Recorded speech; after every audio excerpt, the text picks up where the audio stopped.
Welcome back. Doing a solo segment here without Chris. Oh, wait. Oh, there's someone.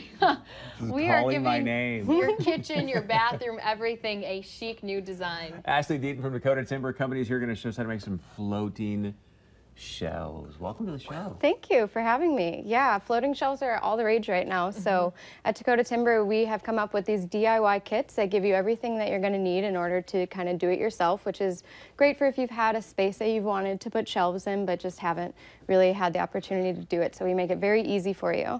And I love the look of this. Is this your guys' wood? Yes, this is just raw, reclaimed, boards. We have tons of these ready to go. For the kits, we have gone through and hand sanded them a little bit for you. Wow. We also do pre-finished custom shelves if you do want to get into choosing a stain or choosing a different size. But the kits are nice because they're just that classic rustic reclaimed look.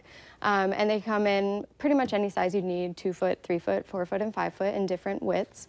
And they're super easy to install. So we do have guides that we've got in our office. And if you're a direction reader, yes, here's the directions. Yeah, so you can download those online. There's also a video, so if you don't get the chance to follow along today, you can always go to our website and then kind of see step by step how to do it.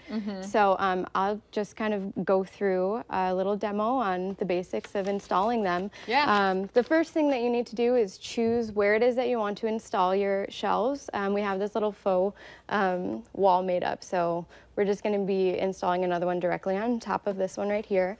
A tip for doing it at home is to use masking tape, so you can kind of take a step back from your wall, put some tape up, see how the shelves are going to look when you install it, get an idea of what they'll look like and make any adjustments. A really popular trend is to kind of do a few different shelves kind of spaced in different areas. And so the masking tape helps you get an idea of what that will look like, and it's also going to help when it comes to installing them.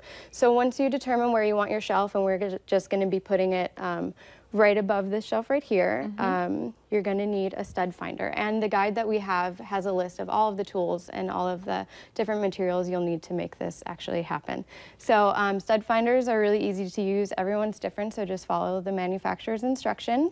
And you're going to hold down your button. You're going to start away from where you're planning to hang your shelf. So you press down your button, and you're just going to slide over to where there's going to be a stud.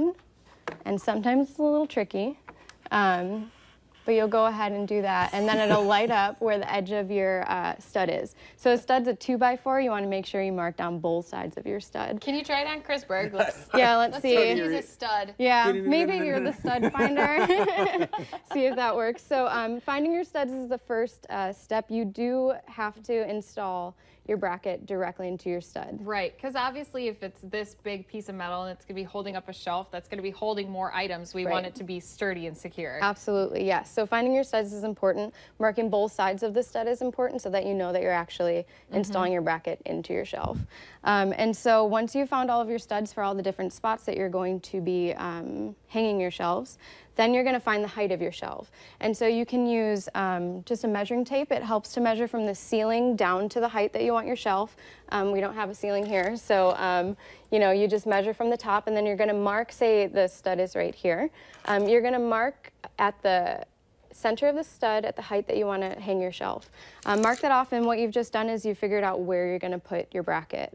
These brackets we have custom made, and they're laser welded. They can support a ton of weight, and you just have to be sure to get them in a stud. Right. So determine the placement of your 2 brackets. That one's nice and sturdy already in the wall.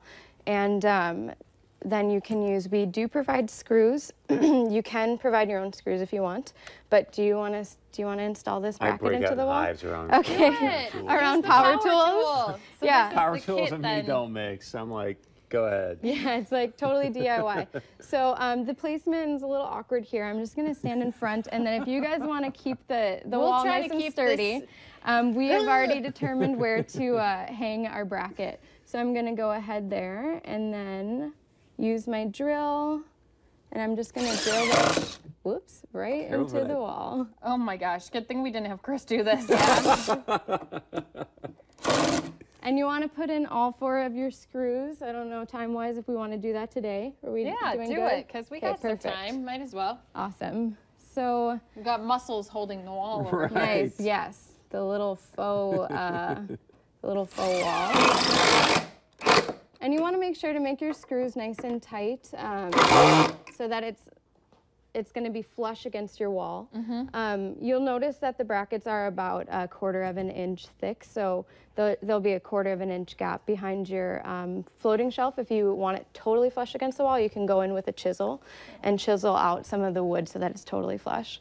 But yeah, so once you get your brackets installed, you'll want to use a level to make sure that your brackets are going to be level, and that's not too bad for on the fly. Okay. And you can always adjust. It's best to adjust at this point so that you can, you know, you don't have to take your shelf off and then reinstall your brackets. Right. So check that it's level at that point. And then you're going to take your shelf and lay it on top of your brackets. This is the easiest way to determine where to drill the holes. You're going to be drilling holes into your wood that align perfectly with where your brackets are placed. So the easiest way to figure that out, where those holes are going to be drilled, is to set your shelf right on top of your brackets. And it's at this point too that you can also, if you're doing longer ones or you're doing that kind of off to the side install, then you can kind of wiggle it, say, no, I actually want it to poke out a little bit more that way or that way. Just get your placement exactly where you want your shelf to be. And then you can take your shelf and you just flip it upward. And what you're going to do is you're going to use your pencil that you used to mark off your studs, and you're going to go through and you're going to trace each side of the bar right onto the back of your board, all of the brackets. trace. Yes. I can handle that. I Right? can't handle the power drill. The power drill, yeah. It's a little intimidating, but once you get the hang of it, it's very empowering. So it's a fun skill to have. Once you've marked where you're going to be drilling your holes, this is probably the trickiest part of making your floating shelves. So we've pre-drilled our holes here, Right. but where you've marked your brackets, you're going to go through with a 9/16 inch drill bit, or you can also use a 5/8 inch drill bit. Yeah, right? That one looks like fun. That one is fun. It's also fun when they're pre-drilled because it's nice and straight. So the most important thing at this point is, drilling straight into. in. Yes. Look at how good I did. You did Make an extra amazing one. job. Could you make an extra one just for the heck of it? You or- can certainly try. I'll let you try, Chris. Usually, Okay. yeah, Don't usually drill through our table. you have to brace it pretty well. So you want to hold the wood, just for fun. Yeah. Yeah, right? Got it. Do I need glasses or You're anything for actually this? doing pretty good. So Really? And I haven't even broken it into hives yet. Like, it's amazing no for me. hands. Yeah. So you want to drill to the length of your bracket. So these are 5-inch brackets. So you want to be sure that you're drilling 5 inches into your board so that when you do install them, they're installed all the way.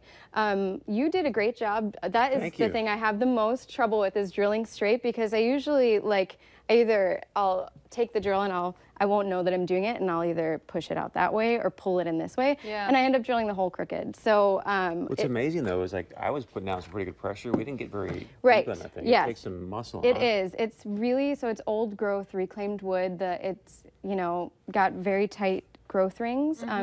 They're not that heavy, but it's a different quality of lumber. So yeah, I tend to brace it between my knees, and then Yeah. I'll drill in. And since I have a hard time drilling them straight, I'll usually ask a friend or somebody to kind of watch me Help from you. afar and let me know you're going crooked or you're nice and straight. So once you've drilled your holes, it will help if you do have trouble drilling them straight. You can use that 5/8 inch drill bit. That will just make the holes a little bit bigger, and then it's easier to kind of adjust. If you make a mistake, you can always drill the hole a little bit So you want bigger. to pop it on there? Because we And got then you about just 30 slide- seconds left slide to 'em show over. you. Perfect. Yeah, so then all you have left to do is line up your holes onto where your brackets are and slide it on and pop it into place. It'll be a nice tight fit. That'll make That's it so that awesome. it's very sturdy. Yeah. Cool. And then you can decorate them however you want. And let's tell people about Dakota Timber, where they can find you guys and get these kits to make them Yes. themselves. So we are at 3202 7th Avenue North here in Fargo. Our showroom's open 6 days a week, Monday through Saturday. We're going to be having these online actually pretty soon so that you can order them and have them shipped anywhere throughout the U.S. Look how pretty these are. Yeah, we might that just have to looks keep great. this wall, Chris, and put it up behind us. Great Don't- stuff. Yeah, don't forget to go check out the website. It's at the bottom of the screen. And thank you. Yeah, thanks for having us. All right, we aren't done with the projects yet. We are going to be making stepping stones next.